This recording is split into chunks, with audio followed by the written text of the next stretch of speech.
Hello friends, आप देख रहे हैं आपका चैनल शेयर बाजार विद आयुष। और दोस्तों, इस वीडियो में देखिए हम बात करने वाले हैं सबसे पहले तो देखिए हम यूएस मार्केट्स के अपडेट के ऊपर शुरू करेंगे कि यूएस मार्केट किस तरीके से ट्रेड करता हुआ देखने को मिल रहा है।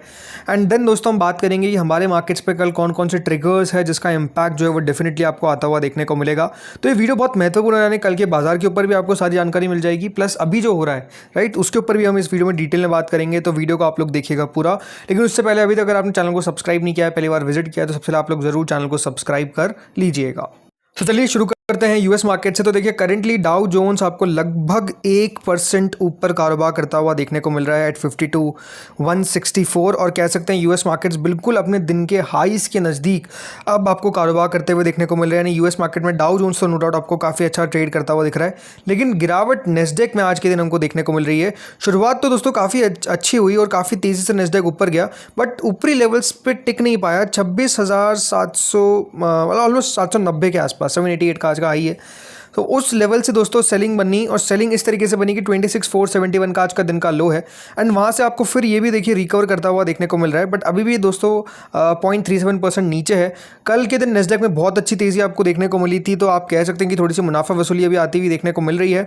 बट ये है कि देखिए जो नेस्डेक में आपको प्रॉफिट बुकिंग आती हुई देखने को मिलती है, उसके बाद रिकवरी और तेज़ आ जाती है राइट। जो अगर आपने एग्जैक्टली देखा हो कि अचानक से पहले दोस्तों यूएस में नेस्डेक गिरा राइट, कॉस्पा आपको गिरता हुआ देखने को मिला था, साउथ कोरिया का इंडेक्स राइट। और उसके बाद फिर से अब रिकवर जो है ये हो गए काफ़ी तेज़ी से, और अब आज थोड़ी बहुत रिकवरी के बाद आपको प्रॉफिट बुकिंग जो है वो बनती हुई देखने को मिल रही है क्लियरली। अब देखिए जो करंट मार्केट है उसका अगर आप ओवरऑल व्यू देखेंगे तो वो यही है कि रिएक्शन जो हमको आता हुआ देखने को मिल रहा है वो नो डाउट दोस्तों स्पेसिफिकली जो मिडिल ईस्ट में चलता हुआ नज़र आ रहा है, मतलब यूएस ईरान जो पूरा युद्ध चलता हुआ देखने को मिल रहा है, इसके ऊपर दोस्तों मार्केट जो है वो ज़्यादा रिएक्शन दे रहा है। बिकॉज जिस तरीके से जो डील हो रही है राइट, एक बात क्लियर है कि मार्केट को डील पसंद आ रही है, इसलिए दोस्तों जो रिएक्शन है वो इतना पॉजिटिव आपको आता हुआ दिख रहा है। अब अगर बात करते हैं यहाँ पर कौन से अपडेट्स हमको आते हुए देखने को मिल रहे हैं, तो नो डाउट दोस्तों डोनाल्ड ट्रंप एज ऑलवेज कुछ ना कुछ तो कहते ही है, तो अभी कुछ ना कुछ बयान तो आई हैं। अभी ये बात ध्यान रखिएगा, G7 मीटिंग आपको होती हुई देखने को मिल रही है फ्रांस के अंदर, जिसमें हमारे प्राइम मिनिस्टर भी गए हुए हैं। उनके ऊपर भी बात करेंगे कि वहाँ पर क्या अभी और अपडेट्स आते हुए देखने को मिल रहे हैं। लेकिन डोनाल्ड ट्रंप ने स्पेसिफिकली दोस्तों ईरान को लेकर कुछ ना कुछ स्टेटमेंट दिए, और वो स्टेटमेंट में क्या है, Trump insist Iran deal will open Strait of Hormuz toll free as he meets world leaders. मतलब एक बात दोस्तों जो ट्रंप साफ साफ कहने की कोशिश कर रहे हैं कि स्ट्रेट ऑफ हॉर्मूज पे किसी का भी अधिकार नहीं होगा।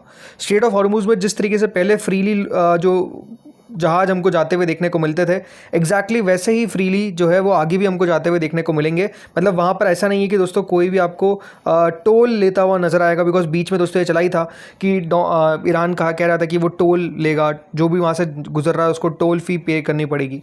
लेकिन यहाँ पर वो कह रहे हैं कि टोल नहीं बल्कि टोल फ्री, मतलब आपको कोई भी पैसा देने की ज़रूरत नहीं है, ये उस पर इंसिस्ट कर रहे हैं। G7 समिट में उन्होंने कहा, यूएस प्रेसिडेंट ने कहा कि Iran will never have a nuclear weapon. मतलब जिस तरीके से लगातार आप समझ सकते हैं कि जो उनका एक स्टैंड रहा है कि ईरान के पास कोई भी न्यूक्लियर वेपन नहीं रहेगा, तो यहाँ पर भी उन्होंने कहा। और उन्होंने क्रिटिसाइज़ भी किया इजराइल ओवर लेबनान। मतलब देखिए साफ है कि ईरान ने कहा है कि अगर आपको डील करनी है तो आपको सबसे पहले हमारा ध्यान रखना पड़ेगा लेबनान का, जिस तरीके से इजराइल उस पर हमले कर रहा है, तो वो आपको रोकने पड़ेंगे। और ये आप कह सकते हैं कि ट्रंप ने साफ साफ क्रिटिसाइज भी किया इजराइल को। ट्रंप ने कमेंट किया, among his most outspoken yet show the extent of his angry स्पैट with Israeli PM Benjamin Netanyahu और कॉरेस्पॉन्डेंट राइट। मतलब ये साफ साफ जो करस्पॉन्डेंट है उनकी तरफ से बताया गया कि इन दोनों के बीच में लड़ाई होती हुई देखने को मिल रही है। मतलब डोनाल्ड ट्रंप ने साफ साफ आप कह सकते हैं एक तरीके से लताड़ा है किसको, इजराइल के प्राइम मिनिस्टर को, ये बताने की कोशिश की जा रही है।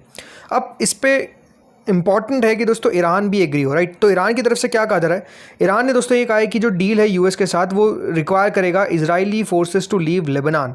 मतलब देखिए इजराइल अगर लेबनान को नहीं छोड़ेगा तो ईरान जो है वो हो सकता है कि इस डील को साइन ना करे, और अगर ईरान जो है वो डील को साइन करता है तो इजराइल को ये जगह छोड़नी पड़ेगी।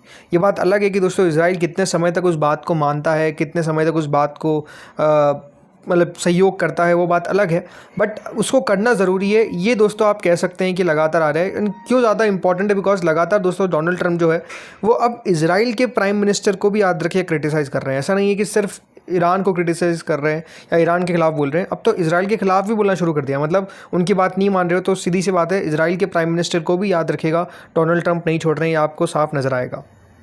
अब एक बात ध्यान रखिए, रिएक्शन किस पर आएगा? सबसे बड़ा रिएक्शन जो है दोस्तों वो कच्चे तेल पे आएगा। और अब देखिए अमेरिकन क्रूड जिसको हम WTI क्रूड बोलते हैं, अब बड़ी बात क्या है कि $80 के भी नीचे आपको कारोबार करता हुआ देखने को मिल रहा है। $76.7 पे आ चुका है। वहीं जो ब्रेंट क्रूड है वो $79.62 पर आ चुका है। यानी दोस्तों जो कच्चा तेल है उसमें आप ये कह सकते हैं कि अब तक की आपको सबसे बड़ी गिरावट देखने को मिल रही है। और ये $80 के नीचे आ चुका है सिंस फर्स्ट टाइम, मतलब मार्च से अब जाकर दोस्तों जो गिरावट है वो आपको देखने को मिल रही है कच्चे तेल के अंदर। वो कच्चा तेल जो आपको दोस्तों $110-120 तक जाता हुआ देखने को मिला, नाउ इट्स बिलो $80। और $80 के नीचे आने का मतलब है कि ये एक ऐसी रेंज है जहाँ पर अभी भी मैं नहीं कहता कि देखिए सस्ता हो गया कच्चा तेल, बट जो $120 था और जो $80 थे, बहुत बड़ा डिफरेंस जो है वो आपको आता हुआ दिख रहा है। तो मार्केट को दोस्तों ये अब बिल्कुल लग रहा है कि जो डील है वो बहुत जल्द आपको होती हुई देखने को मिलेगी एंड इसका एक पॉजिटिव रिएक्शन आपको देखने को मिल रहा है मार्केट्स के अंदर।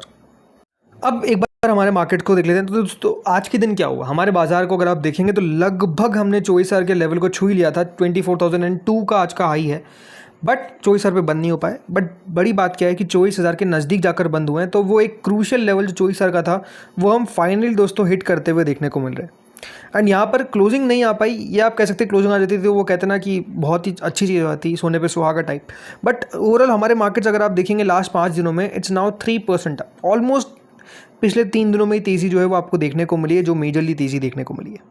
और अच्छी बात क्या है कि दोस्तों अभी भी आपको मार्केट्स में कोई सेलिंग जो है वो साफ देखने को नहीं मिल रही। आज के दिन दोस्तों हुआ क्या है कि जो एक्सपेक्टेशन है ब्रोकरेज की वो थोड़ी सी और आपको होती हुई देखने को मिल रही है। हाँ, जेफरीज की तरफ से वार्न किया गया है कि अगर वैल्यूएशन हाई रहती है तो उससे एफपीआईज बाहर ही रहेंगे, बट एनके दोस्तों अभी बुलिश आपको देखने को मिल रहा है। तो कुछ ब्रोकरेज अब पॉजिटिव होती हुई देखने को मिल रही है, कुछ का अभी भी आप कह सकते हैं न्यूट्रल है, तो कुछ का थोड़ा नेगेटिव है। अब एफपीआईज की बात करें तो एफआईज की बात ना करें, ऐसा कैसे हो सकता है? आज के दिन का दोस्तों डेटा देख लीजिए क्या आता हुआ देखने को मिला है। आज के दिन अगेन एफआईज ने दोस्तों बिकवाली करी है 750 करोड़ की। अब ये आप कह सकते हैं कि एफआईज जो दोस्तों पहले बेच रहे थे 4-5 हज़ार करोड़, उससे तो नीचे आ चुके हैं। नाउ 750 करोड़ के आसपास की सेलिंग है। बट डीआईएस को अगर आप देखेंगे तो आज के दिन बाइंग नहीं हो पाई, ओनली 10 लाख की बाइंग होती हुई देखने को मिल रही है। तो आज के दिन दोस्तों कह सकते हैं डीआईएस जो थे वो ज़्यादा एक्टिव आपको देखने को नहीं मिले, और बाइंग भी जो है वो कुछ खास आपको देखने को नहीं मिली है। ये है कि अभी भी दोस्तों एफआईज नहीं आ पा रहे हैं, ये बात सही है। एफपीआईज को लाने के लिए सरकार कह रही है कि हम कोशिश कर रहे हैं, सरकार कह रही है कि जो जीसैक में सरकार ने दोस्तों यहाँ पर कह सकते हैं एफआईएस को छूट दी, वो आगे चलकर और भी जगह की जाएगी। तो नो डाउट दोस्तों गवर्नमेंट को समझ में आ चुका है, जो पहले एक स्टैंड गवर्नमेंट ने ले लिया था कि हमको एफआईएस की ज़रूरत नहीं है। हमारी फाइनेंस मिनिस्टर की तरफ से आप कह सकते हैं कि ये स्टेटमेंट आया था जो अपने आप में बहुत ही अब उसको क्रिटिसाइज़ किया जाता है। बट पहले जो दे दिया गया, जब कहते ना कि देखिए जब सब चीज़ अच्छी चल रही है तो बहुत एरोगेंस हो जाता है, तो वो एरोगेंस ही हो चुकी थी दोस्तों हमारी फाइनेंस मिनिस्टर। लेकिन अब उनको समझ में आ रहा है कि कितना ज़्यादा ज़रूरी है, क्योंकि रुपये की जो हालत ख़राब हुई वो आपने देखा, बिकॉज एफआईएस जो है वो लगातार निकलते गए, और वो एक सबसे बड़ा रीज़न है। तो देखते हैं एफआईएस के लिए क्या किया जाता है। अब जैसे मैं आपको बता रहा था कि दोस्तों G7 मीटिंग चलती हुई देखने को मिल रही है, और आज देखिए G7 में आपको प्राइम मिनिस्टर मोदी और ट्रम्प की मीटिंग होती हुई देखने को मिली है। और ये याद रखिए कब होती हुई देखने को मिली है, आफ्टर 16 मंथ्स, राइट। 16 महीने के बाद आप कह सकते हैं मीटिंग हुई है, और 16 महीनों के बीच में बहुत सारी चीज़ें जो है वो होती हुई नजर आई है, चाहे वो टैरिफ हो, चाहे प्रेसिडेंट ट्रम्प के बयान हो इंडिया को लेकर, जिस तरीके से पूरा स्ट्रेट ऑफ हॉर्मुज़ में चल रहा है। आपने देखा कि इंडिया के 3 सेलर्स को मार दिया गया। सो बहुत सारी चीज़ें होती हुई देखने को मिल रही है, इसलिए इस मीटिंग को काफ़ी क्लोजली देखा जा रहा है। अब ये अपने आप में देखिए देखने वाली बात होगी कि इस पे क्या बात की जाती है, क्या ट्रेड डील हो पाती है, सबसे इंपॉर्टेंट बात, क्या जो H1B वीज़ा है उसको लेकर कुछ बात की जाती है, हो सकता है नहीं की जाए, क्योंकि यहाँ पर आप कह सकते हैं बहुत सारी जगह पे दोस्तों ट्रम्प इंडिया को पेन देने की कोशिश जो है वो बेसिकली कर रहे हैं। सो देखना होगा कि यहाँ पर जो मीटिंग होगी वो कल होगी, तो क्या होता है इस मीटिंग में देखने वाली बात रहेगी। इसके अलावा इंपॉर्टेंट डे दोस्तों कल का भी है, बिकॉज ये बात ध्यान रखिए, आपको फेड की तरफ से इंटरेस्ट रेट बढ़ाए जाएंगे, कम की जाएंगे, या फिर होल्ड पे रखे जाएंगे, ये डिसाइड होने वाले। बिकॉज फर्स्ट दोस्तों यहाँ पर जो नए फेड है केविन वॉश, ये फेड की मीटिंग लेते हुए देखने को मिलेंगे, और देखना इंटरेस्टिंग होगा कि इनका स्टैंड क्या रहता है। बिकॉज डोनाल्ड ट्रंप ने, याद रखेगा, जो पहले फेड के चेयरमैन थे जेरेमी पॉवेल, उनको काफ़ी ज़्यादा क्रिटिसाइज़ किया कि इन्होंने रेट्स कट नहीं किए। तो क्या ये जो नए फेड के चेयरमैन आए हैं, क्या ये रेट कट करेंगे? आई थिंक बहुत मुश्किल है दोस्तों इस सिनेरियो में रेट कट करना। बट एक्सपेक्टेशन क्या है? एक्सपेक्टेशन ये है कि दोस्तों जो इंटरेस्ट रेट है वैसी की वैसी ही आपको रहती हुई देखने को मिलेगी, ना बढ़त ना कम। स्पेसिफिकली कमेंट्री के ऊपर फोकस किया जाएगा, तो कमेंट्री क्या रहती है वो I think markets closely track करेगा। बाकी अगर हम बात करते हैं रुपये की, तो दोस्तों रुपया जो है वो आपको रिकवर करता हुआ देखने को मिल रहा है, तेज़ी से रिकवर करता हुआ देखने को मिल रहा है। 94.46 पे करेंटली आपको आता हुआ देखने को मिल चुका है।